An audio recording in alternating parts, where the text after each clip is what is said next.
Corona से अतिरिक्त सुरक्षा के लिए दुनिया भर में कई देश लोगों को वैक्सीन का बूस्टर डोज दे रहे हैं। भारत सरकार भी जल्दी बूस्टर डोज को लेकर गाइडलाइन जारी कर सकती है। कोविड टास्क फोर्स के प्रमुख सदस्य डॉक्टर NK अरोरा ने एक अखबार से बात करते हुए जानकारी दी है। उनका कहना है कि अगले 10 दिन में बूस्टर डोज को लेकर गाइडलाइन आ सकती है। इसमें बताया जाएगा कि वैक्सीन का बूस्टर डोज किसे और कब और किन्हें दिया जाएगा।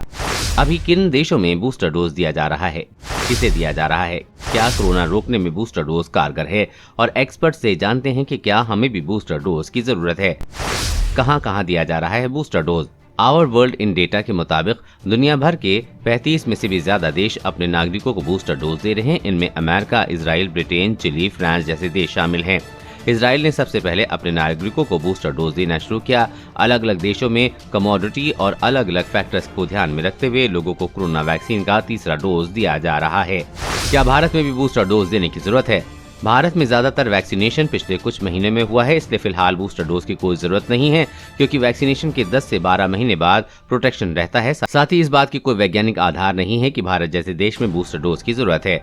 शरीर में एंटीबॉडी नहीं होना और कम होना दो अलग अलग बातें हैं। आपके शरीर में एंटीबॉडी की संख्या समय के साथ भले ही कम हो जाए, लेकिन आपके शरीर की मेमोरी सेल्स वायरस के स्ट्रक्चर को स्टोर कर लेते हैं। अगली बार आपके शरीर में जैसे ही वायरस आता है, ये सेल्स वायरस की पहचान कर एंटीबॉडी का काम करने लगते हैं। भारत की ज्यादातर आबादी को अभी वैक्सीन का सिंगल डोज ही मिला है, इसलिए भारत का फोकस अभी बूस्टर डोज की बजाय ज्यादा से ज्यादा लोगों को वैक्सीनेट करने पर होना चाहिए, क्योंकि पब्लिक हेल्थ इमरजेंसी में आप ज्यादा बड़े ग्रुप का फायदा देखते हैं। बूस्टर डोज ने ज्यादा आबादी प्रोटेक्ट होने के बजाय केवल व्यक्ति ही प्रोटेक्ट होगा।